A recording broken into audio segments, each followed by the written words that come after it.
un merci infini à tous ceux qui ont voté pour moi.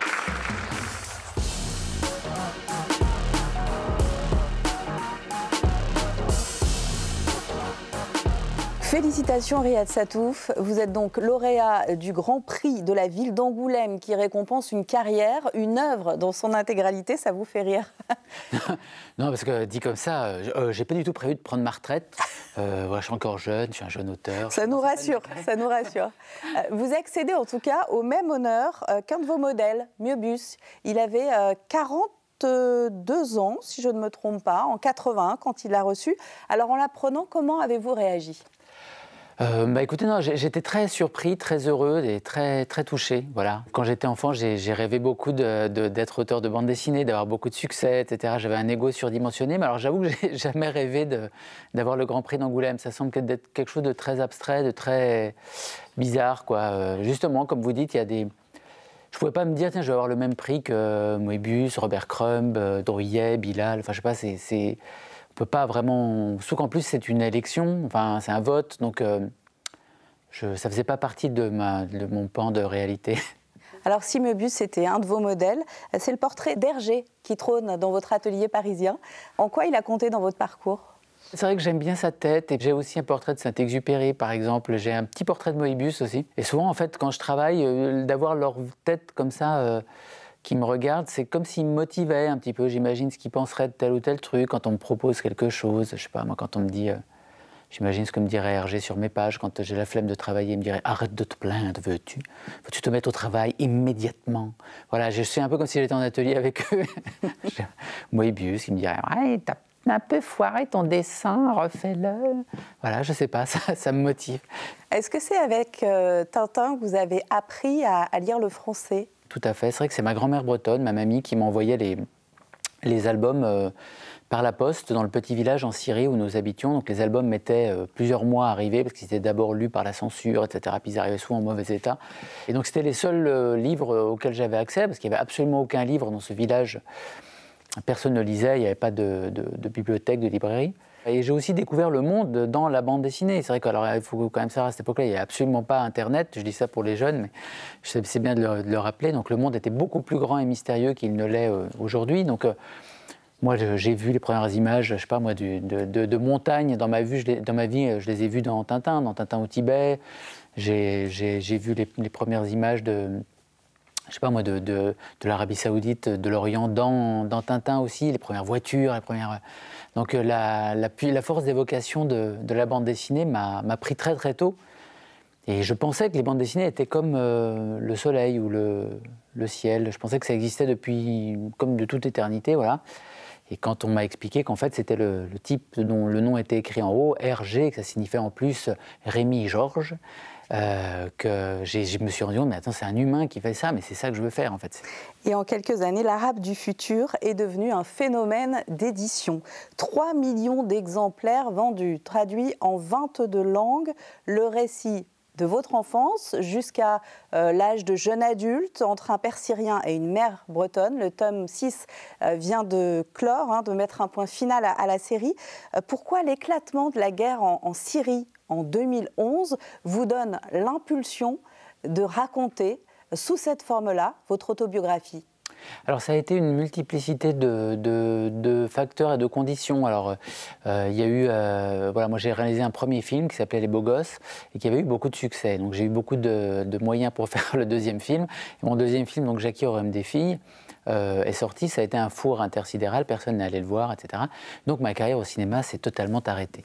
Et je me suis retrouvé un petit peu comme le général de Gaulle dans une traversée du désert, comme ça. Et c'est à ce moment-là que je me suis dit, tiens, mais je vais pouvoir faire cette bande dessinée à laquelle je pense depuis longtemps et sur mes années en Syrie. C'est vrai qu'à cette époque-là, je devais aider des personnes de ma famille qui habitaient encore là-bas à essayer d'échapper à la guerre. J'avais beaucoup de difficultés et je me suis dit, mais tiens, je vais raconter toute cette histoire-là parce que pour que ce que je suis en train de vivre actuellement puisse émouvoir qui que ce soit, il faut qu'on comprenne l'histoire depuis le début.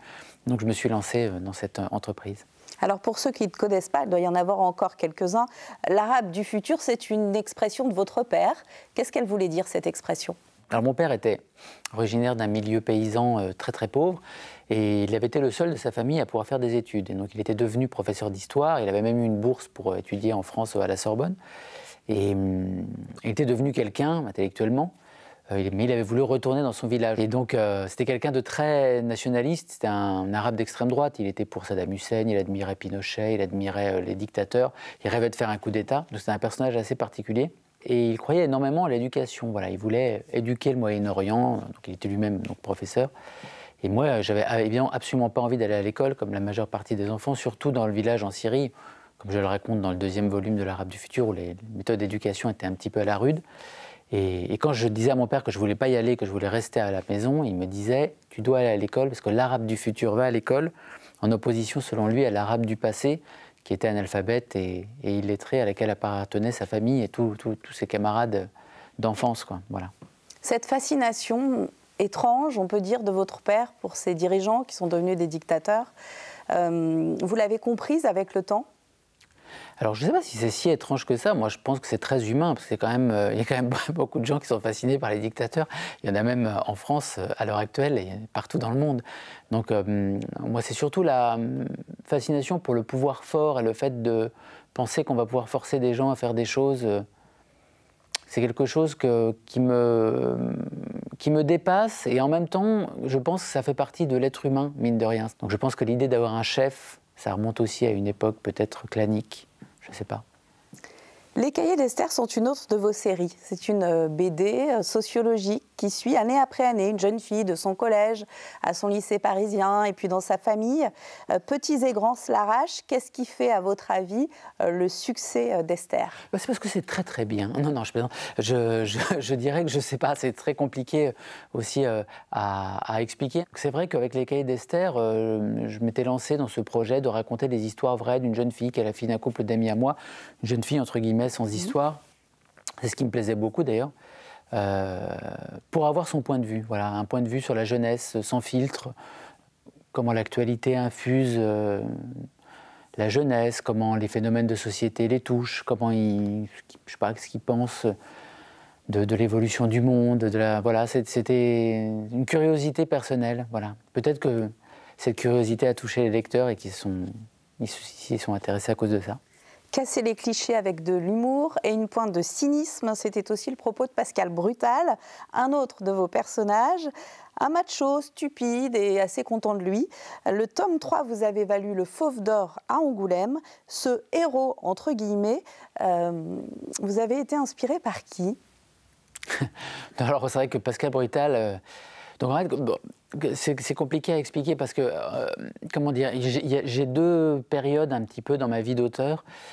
Mes premières bandes dessinées, qui étaient des bandes dessinées assez provocantes, d'humour, enfin j'espère d'humour, mais assez trash, assez grinçantes, assez violentes pour tout dire.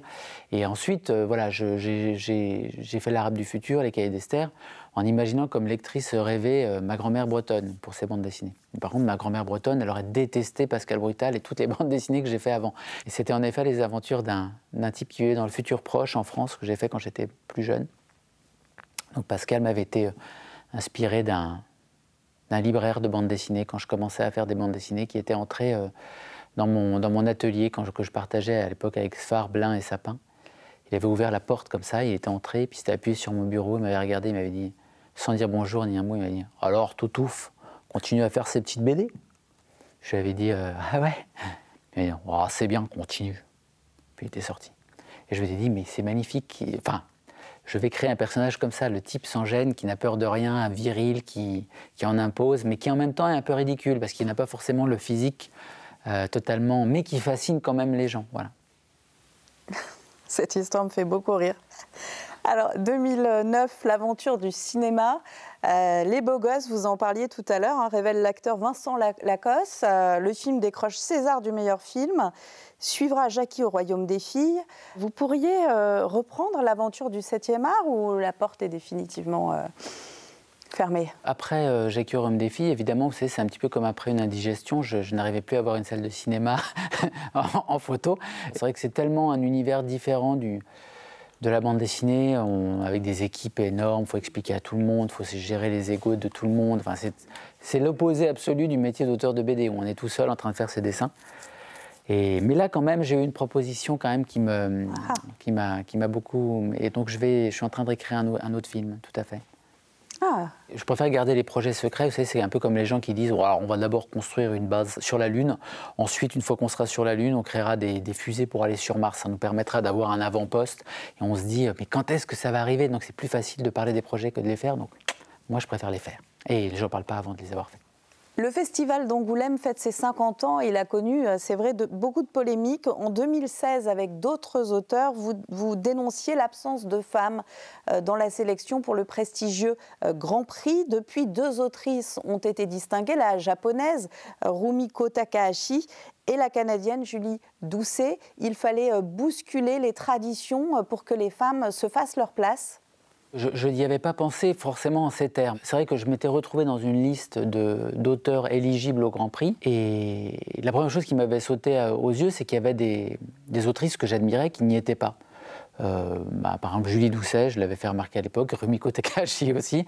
Mais je sais pas, par exemple, Satrapi, il y avait plein d'autrices qui l'auraient mérité plutôt que moi. Et donc c'est pour ça que j'ai préféré céder ma place, parce que je trouvais ça étrange qu'elle n'y soit pas. Il n'y a plus de liste préétablie, voilà. Déjà. Et donc, évidemment, il y a, par exemple, cette année, j'étais avec Catherine Meurice et Alison Bechdel. C'est plus représentatif de ce qu'est la bande dessinée, de toute façon, parce que, au-delà, par exemple, Posy Simons, qui, à mon sens, est une immense autrice, elle mériterait de l'avoir, évidemment, aussi. Merci infiniment, Riyad Satef. Merci à vous.